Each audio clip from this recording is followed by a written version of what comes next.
اللہ کے نبی صلی اللہ علیہ وسلم نے فرمایا کہ من لزم الاستغفار جعل اللہ له من ضیق مخرجا ومن کل ہم فرجا ورزقه من حیث لا يحتسب، کہ جو شخص بھی کثرت سے استغفار کرتا ہے اور استغفار کو لازم پکڑتا ہے، اللہ رب العالمین اس کے لیے ہر تنگی سے، ہر ڈیفیکلٹی سے ایک وے آؤٹ نکال دیتا ہے۔ اللہ رب العالمین اس کے لیے ایک راستہ نکال دیتا ہے، اور ہر پریشانی سے، ہر غم سے اللہ رب العالمین اسے نجات دیتا ہے۔ وَرَزَقَهُ مِنْ حَيْثُ لَا يَحْتَسِبُ، اور اللہ رب العالمین اسے ایسی جگہ سے رزق عطا کرتا ہے جہاں سے اسے گمان بھی نہیں ہوتا۔ لہٰذا ہمیں چاہیے کہ ہم کثرت سے چلتے پھرتے، اٹھتے بیٹھتے ہر وقت استغفار کریں، اور اس کی میننگ پر غور کرتے ہوئے، ہم تدبر کرتے ہوئے استغفار کریں کہ ہم اللہ سے مغفرت طلب کر رہے ہیں۔ ہم نے جو اپنے پاس میں گناہ کیے ہیں، چاہے وہ چھوٹے گناہ ہو یا بڑے گناہ ہو، ہم سب سے توبہ کر رہے ہیں، اور یہ عزم کر رہے ہیں کہ یا اللہ میں ان گناہوں کو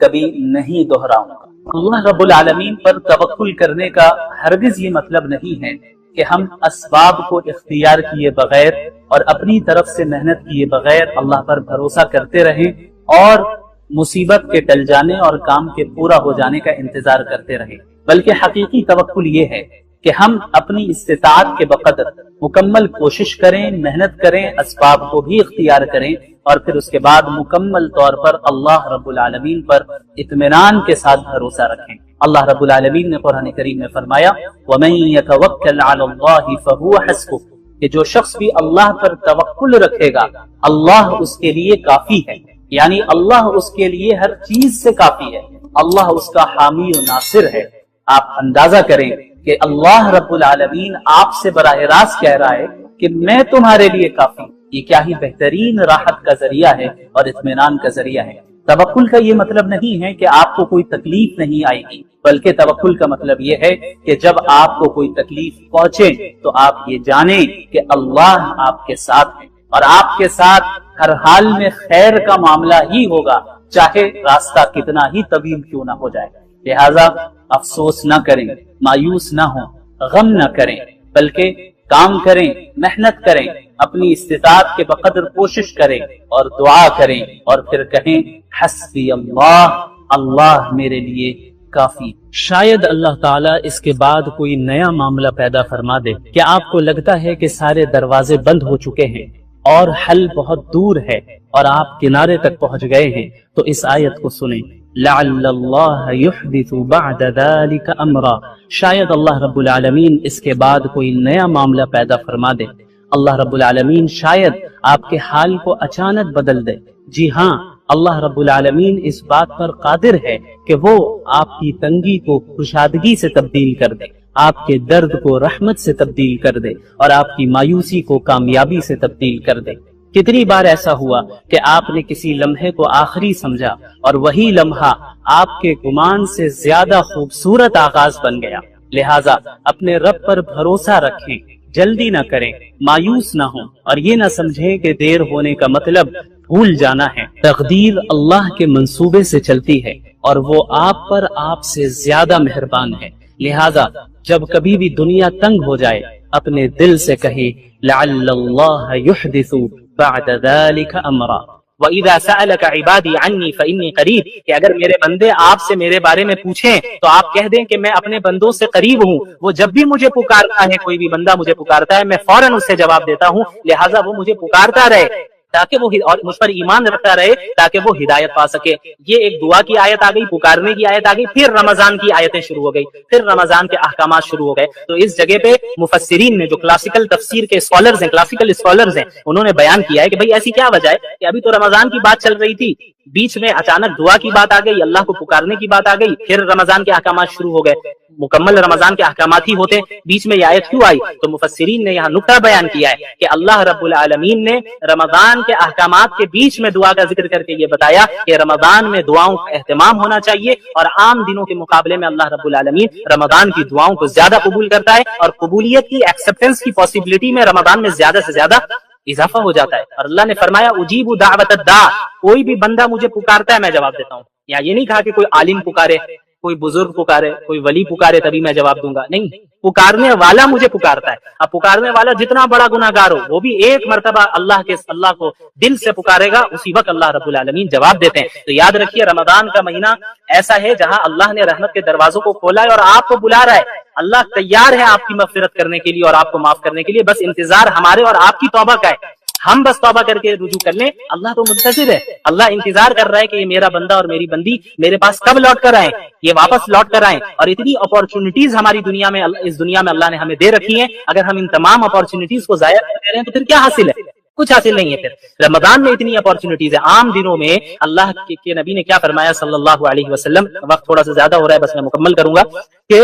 عام دنوں میں رات کے آخری حصے میں اللہ رب العالمین بندوں کی طرف متوجہ ہوتا ہے اور کیا کہتا ہے، کوئی ہے پکارنے والا جو مجھے پکارے تو میں اسے دوں، کوئی ہے رزق مانگنے والا میں اسے رزق دوں، کوئی ہے مغفرت طلب کرنے والا میں اسے معاف کروں۔ یہ ہر رات ہوتا ہے، رمضان میں نہیں، ہر رات ہوتا ہے۔ اب آپ بتائیے پورے سال یہ اپارچونٹی ہمارے پاس ہوتی ہے، لیکن ہم میں کتنے ایسے ہیں جو اس اپارچونٹی کو، اس کا صحیح فائدہ اٹھاتے ہیں؟ غور کرنے کی بات ہے۔ اور پھر رمضان کی اپارچونٹی الگ سے دے رکھی ہے اللہ نے، رمضان کے پورے مہینے، صحیح روایت ہے، کئی محدثین نے اس روایت کو صحیح قرار دیا ہے کہ رمضان کے ہر دن اور ہر رات اللہ رب العالمین ایک بڑی تعداد کو جہنم سے نجات دیتا ہے۔ تو ہمیں اللہ سے ہر وقت امید لگائے رکھنی ہے۔ افطار کے وقت بھی جو ہے دعا کا اہتمام کرنا ہے۔ عموماً عورتوں کا کیا مسئلہ ہوتا ہے کہ مجبور بھی ہو جاتی ہیں بیچاری کہ انہیں پکوڑے تلنے میں وہ مصروف ہے، اس وقت دعا کا اہتمام نہیں ہو رہا ہے۔ تو گھر والوں کو بھی سمجھنا چاہیے، مردوں کو بھی ان چیزوں کو میں کوپریٹ کرنا چاہیے کہ یہ مہینہ کھانے کے لیے نہیں ہے۔ ہاں جتنا آپ کر سکے اچھی بات ہے، لیکن ہر ایک کو عبادت کرنے کی توفیق دے، ایک دوسرے کا ہیلپ کرے۔ یہ نہیں کہ عورتیں غلام ہوتی ہیں، بیوی غلام ہوتی ہیں، باندیوں کی طرح کھٹتی رہے اور وہ کام کرتی رہے، آپ عبادت کرتے رہے، ماشاءاللہ، یہ بھی نہیں۔ اور اسی طرح عورتوں کی بھی ذمہ داری ہے کہ یہ نہیں کہ شوہر خالی آپ کا ATM مشین ہے اور وہ جو ہے باہر سے بازار سے سامان لاتا رہے گا اور یہ کرتا رہے، آپ گھر میں جو ہے آرام سے رہنا چاہیے اور سامنے والا میرا شوہر جیسا بھی رہ رہا ہے کوئی فرق نہیں پڑتا، یہ بھی غلط ہے۔ یہ جو زندگی ہے ایک دوسرے کے ساتھ تعاون کر کے، ایک دوسرے سے محبت کر کے، ایک دوسرے کا خیال رکھ کے اور ایک دوسرے کے لیے قربانی دے کر آگے بڑھے گی۔ اور پھر اسی زندگی میں جب ہم ایک دوسرے کے لیے قربانی دیں گے، دنیاوی چیزوں میں بھی اور آخرت کی چیزوں میں بھی، فکر کریں گے کہ بھئی میری بیوی نے نماز پڑھی یا نہیں پڑھی، میرے شوہر نے نماز پڑھی یا نہیں پڑھی، میرے والدین نے نماز پڑھی یا نہیں پڑھی، میری اولاد کو موقع ملا کہ نہیں ملا نماز پڑھنے کا۔ ان تمام چیزوں کا جب ہم لحاظ رکھیں گے تو ہمارے گھر میں ایک مبارک اور بابرکت اسلامی معاشرہ اور ماحول قائم ہو جائے گا، اور اللہ رب العالمین سے امید ہے کہ ہم اللہ کے مقرب بندوں میں شامل ہو جائیں گے۔ لا يحب اللہ الجہر بالسوء من القول الا من ظلم۔ اللہ تعالیٰ نے اس میں یہ بیان فرمایا کہ اللہ تعالیٰ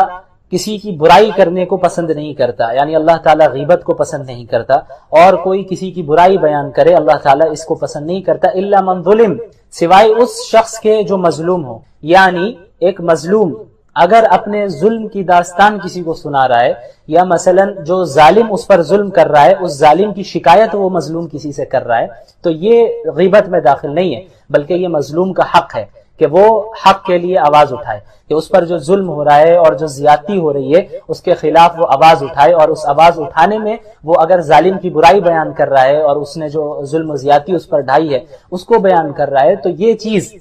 غیبت میں ہرگز داخل نہیں ہے، یہ اس کا حق ہے۔ اس کے بعد یہود کے دعوے کی تردید کی جاتی ہے۔ یہودیوں کا دعویٰ تھا کہ انہوں نے حضرت عیسیٰ علیہ السلام کو قتل کر دیا، سولی پر چڑھا دیا، تو اللہ تعالیٰ نے اس کی تردید کی اور فرمایا کہ وما قتلوہ وما صلبوہ ولکن شبہ لہم، کہ ان لوگوں نے، ان یہودیوں نے نہ ہی حضرت عیسیٰ کو قتل کیا اور نہ ہی انہیں سولی پر چڑھایا، بلکہ اللہ تعالیٰ نے انہیں آسمان میں حفظ و امان کے ساتھ اٹھا لیا۔ بر رفعہ اللہ الیہ، اللہ تعالیٰ نے زندہ ہی حضرت عیسیٰ کو آسمان میں اٹھایا۔ جیسا کہ میں نے کہا تھا کہ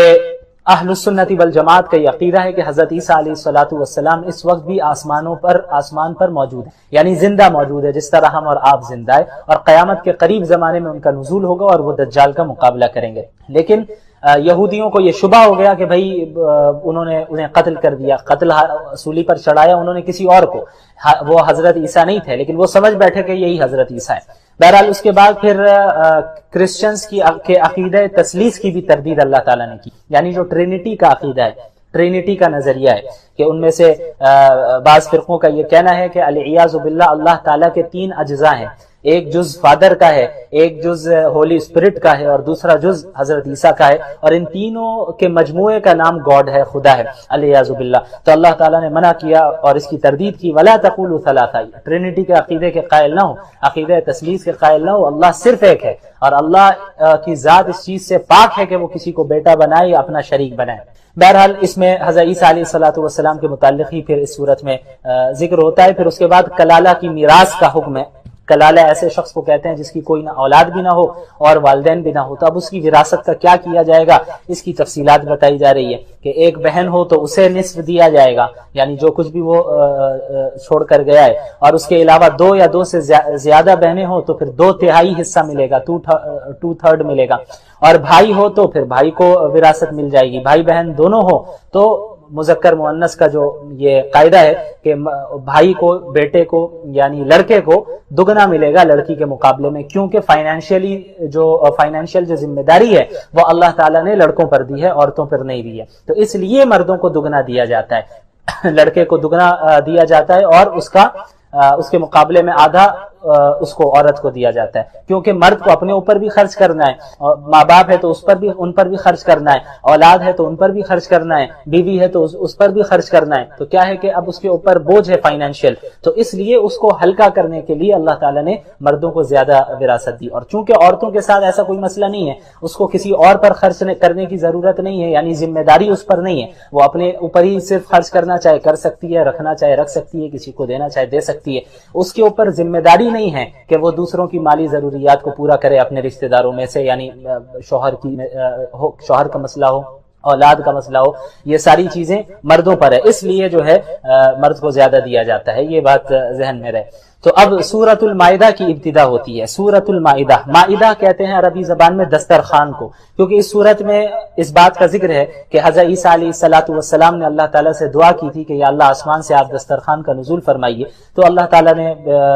ان کی دعا کو قبول کیا، تو اس بنیاد پر، اس وجہ سے، اس مناسبت سے اس سورت کو سورۃ المائدہ کہتے ہیں۔ اچھا، اس کی ابتدا ہوتی ہے یا ایھا الذین آمنوا اوفوا بالعقود، کہ اے ایمان والوں معاہدے کو پورا کرو، عہد کو پورا کرو، خلاف ورزی نہ کرو، تم نے کوئی ایگریمنٹ کر رکھا ہے تو اس کو پورا کرنا ہے۔ اب دیکھیں، معاہدات کی دو قسمیں ہو سکتی ہے، ایک معاہدہ تو وہ ہے جو اللہ اور بندوں کے درمیان ہے، کہ ہم نے اللہ سے معاہدہ کر رکھا ہے کہ ہم اللہ کے دین پر عمل کریں گے، اللہ کے احکامات پر عمل کریں گے، اور اللہ نے جن چیزوں سے ہمیں روکا ہے ان چیزوں سے بچیں گے، تو ان معاہدات کو بھی پورا کرنے کا حکم ہے۔ اور اس کے علاوہ وہ معاہدات جو بندے بندوں سے کرتے ہیں، لوگوں کے درمیان آپس میں ایک دوسرے کا جو معاملات ہوتے ہیں، لین دین کا مسئلہ ہے، اس میں جو معاہدہ اور ایگریمنٹس کرتے ہیں ہم، تو اس کی بھی جو ہے اس کا بھی لحاظ رکھنا اور اس کو پورا کرنا ضروری ہے۔ عہد کی خلاف ورزی کرنا یہ بہت بڑا جرم ہے، اور یہ ایک مومن کی شان نہیں ہے کہ وہ معاہدے اور ایگریمنٹ کی خلاف ورزی کرے۔ اس کے بعد پھر اللہ تعالیٰ نے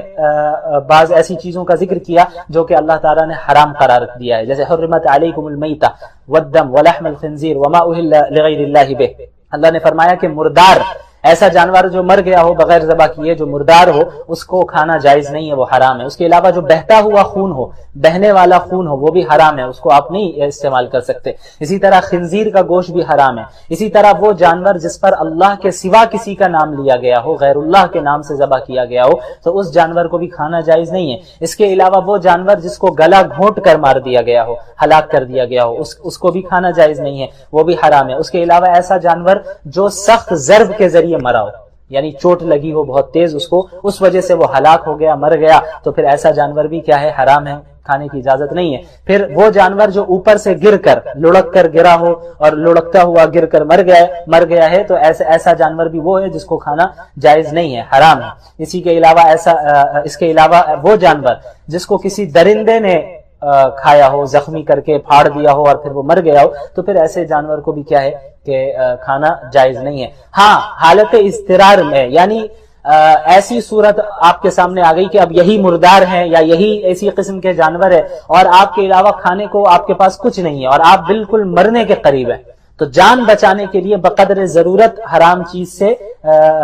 یعنی اس کو استعمال کیا جا سکتا ہے، لیکن اتنا ہی استعمال کیا جا سکتا ہے جس سے آپ کی جان بچے۔ بس، اور اس کی اجازت ہے صرف جان بچانے کے لیے، یعنی اس کے علاوہ آپ کے پاس اور کوئی آپشن نہیں ہے، تب اللہ نے اس کی اجازت دی۔ اس کے بعد ایک بہت ہی اہم آیت ہے جس میں اللہ نے تکمیل دین کا اعلان کیا ہے۔ اللہ تعالیٰ نے فرمایا کہ الیوم اکملت لکم دینکم واتممت علیکم نعمتی ورضیت لکم الاسلام دینا، کہ آج ہم نے تم پر اس دین کو مکمل کر دیا ہے اور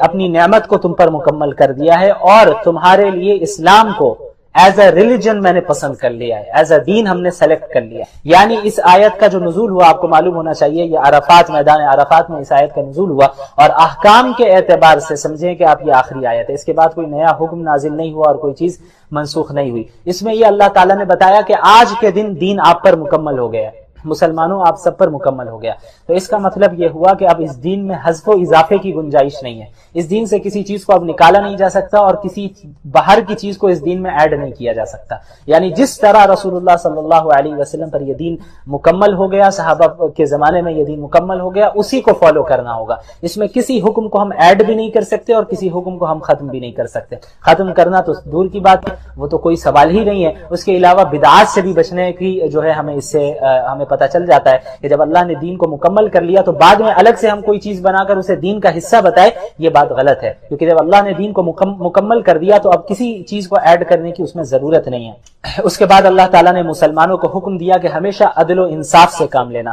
یا ایھا الذین آمنوا کونوا قوامین للہ شہداء بالقسط، کہ ہمیشہ جب بھی فیصلہ کرو، جب بھی کوئی کام کرو تو پھر وہ عدل و انصاف کے ساتھ کرنا، اور ایسا نہ ہو کہ دشمنی کی بنیاد پہ تم عدل و انصاف کے خلاف کام کر رہے ہو، دوستی کی بنیاد پہ عدل و انصاف کے خلاف کام کر رہے ہو، نہیں، کوئی بھی مسئلہ ہو عدل و انصاف کو تھامے رکھنا۔ اس کے بعد یہود و نصارہ کے ایک دعوے کی تردید کی جاتی ہے، وقالت الیہود، آیت نمبر 18 سورہ مائدہ، وقالت الیہود والنصارى نحن ابناء اللہ واحباؤہ، یہود و نصارہ کہتے ہیں ہم تو اللہ کے بیٹے ہیں، اللہ کے محبوب ہیں۔ یہود و نصارہ کا بڑا دعویٰ تھا یہ بنی اسرائیل کا کہ چونکہ ہمارے یہاں انبیاء بہت کثرت سے بھیجے گئے ہیں، ہم انبیاء کی اولاد ہیں، اس لیے اللہ تعالی ہم سے ناراض نہیں ہوگا، یعنی اگر ہم نے کوئی غلطی کی بھی تو اللہ تعالی ہم سے ناراض نہیں ہوگا، ہم تو اللہ کے محبوب بندے ہیں، ہم اللہ انبیاء کی اولاد ہے۔ تو اللہ تعالی نے ان کے عقیدے کی تردید کی، ایسا نہیں ہوگا۔ کامیاب صرف وہ ہوگا جس کے عقائد درست ہوں گے اور اعمال درست ہوں گے، یعنی انبیاء کی اولاد میں سے ہو جانا یہ کافی نہیں ہے، بلکہ ایمان اور اعمال صالحہ کا ہونا ضروری ہے، عقائد کا درست ہونا اور اعمال کا درست ہونا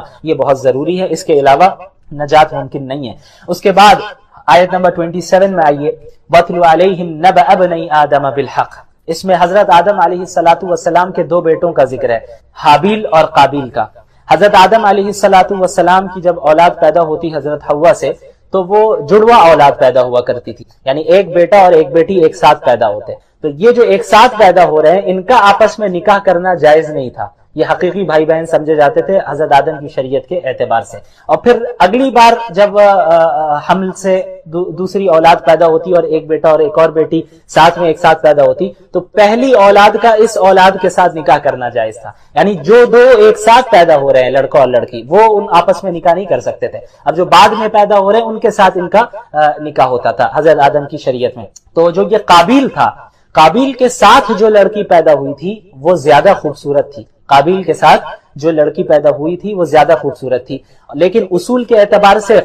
قابیل اس لڑکی سے نکاح نہیں کر سکتا تھا کیونکہ وہ ساتھ میں پیدا ہوئے ہیں اور وہ حقیقی بھائی بہن ہوئے۔ اب جو حابیل ہیں اور ان کے ساتھ جو لڑکی پیدا ہوئی اس لڑکی سے قابیل کا نکاح ہوتا اور قابیل کے ساتھ جو لڑکی پیدا ہوئی اس کا نکاح حابیل سے ہوتا، لیکن قابیل کو یہ بات پسند نہیں آئی کہ حابیل کا نکاح اس سے کیسے ہوگا، مجھے یہ لڑکی پسند ہے، مجھے اس سے نکاح کرنا ہے، تو معاملہ بہت زیادہ حد سے آگے بڑھا، پھر آخر میں کیا ہوا کہ قابیل نے حابیل کو قتل کر دیا، اور یہ جو ہے اس روئے زمین کا سب سے پہلا قتل تھا۔ یہ مختصراً میں نے ذکر کیا۔ اس کے بعد پھر چند سزاؤں کا ذکر ہے کہ جو جرائم بعض لوگ کرتے ہیں ان کی سزا کیا ہو۔ اسی طرح چوری کی سزا، والسارق والسارقة فاقطعوا أيديهما، ایت نمبر 38، والسارق والسارقة فاقطعوا أيديهما جزاء بما كسبا نكالا من الله، کہ جو چور ہو چاہے مرد ہو یا عورت اس کے ہاتھ کو کاٹا جائے گا۔ اب بظاہر اس پر اعتراض کیا جاتا ہے کہ بھئی یہ تو اتنا سخت قانون ہے۔ اچھا یہ بھی یاد رہے کہ ایک اسپیسیفک اماؤنٹ ہے، اس اماؤنٹ کے برابر یا اس سے زیادہ اگر چوری کر رہا ہے تبھی یہ سزا نافذ ہوگی، اس سے کم میں نہیں۔ اس کے علاوہ چوری بھی ایسی ہو کہ آپ نے کسی محفوظ جگہ سے چوری کیا ہو، یعنی چلتے پھرتے راستے سے ہاتھ سے کوئی چیز چھین کر لے جائے تو یہ سرقہ میں داخل نہیں ہے، بلکہ کوئی چیز آپ نے محفوظ جگہ پہ رکھا ہے، اس چیز کو رکھا ہے اور پھر چور آئے اور پلاننگ کے ساتھ وہاں سے نکال کر لے کر چلا جائے تو یہ چوری ہے، اور اس پر جو ہے حد نافذ ہوگی ہاتھ کٹنے کی۔ تو بعض لوگ اعتراض کرتے ہیں کہ بھائی اتنی سخت سزا کیوں، یہ انسانی حقوق کے خلاف ہے۔ تو یہ وہ ایسے لوگ ہیں جو اپنے ملک میں ہی جرائم کو روک نہیں پاتے ہیں، ایسی حکومتیں بڑی بڑی حکومتیں ہیں جو اپنے کنٹریز میں جرائم کو روک نہیں پاتی ہیں، وہ کیونکہ ان کے یہاں اتنی آزادی دی گئی ہے، اتنی آزادی دی گئی کہ وہ جرائم کا جو ریشیو ہے وہ بڑھتا ہی چلا جا رہا ہے۔ اسلام نے ان لاز کو یقیناً سخت رکھا ہے، اور سخت رکھنے کی وجہ ہی یہ ہے کہ جرائم پر قابو پایا جائے۔ یعنی اگر سزا سخت نہیں ہوگی تو کیسے جرائم پر آپ قابو پائیں گے؟ اب مثلا یہ ہاتھ کاٹنے کا مسئلہ ہے، تو ایسا نہیں ہوگا اگر آپ اسلامی حکومت کو دیکھیں، کہیں اسلامی حکومت قائم ہو جائے اور وہاں پہ یہ ہاتھ کاٹنے کا بھی جو ہے یہ سزا بھی نافذ ہو جائے، تو ایسا نہیں ہوگا کہ آپ دیکھیں گے کہ ہر گھر میں کسی کا ہاتھ کٹا ہوا ہی ہے، ایسا نہیں ہوتا، بلکہ ہاتھ کٹتا ہے کسی ایک دو چور کا ہی اور پورا ملک باز آ جاتا ہے۔ مقصد یہی ہے کہ سزا ایک دو پر نافذ ہوگی، لیکن سزا اتنی سخت ہو کہ جو چور ہے وہ چوری کرنے کا ارادہ ہی چھوڑ دے، یہی اصل مقصد ہے سزاؤں کا۔ بہرحال اس کے بعد پھر یہود و نصارہ سے دلی دوستی کی ممانعت کی گئی، یا ایھا الذین آمنوا لا تتخذوا اليہود والنصارى اولیاء، کہ اے ایمان والو یہود و نصارہ کے ساتھ دلی دوستی نہ کرو۔ جیسا کہ پہلے بھی گزرا، میں نے اس کی تفصیل بتائی کہ ظاہری جو رکھ رکھاؤ کے لیے تعلق ہونا چاہیے وہ رکھ سکتے ہیں، اور ان کے ساتھ حسن سلوک کے ساتھ ہی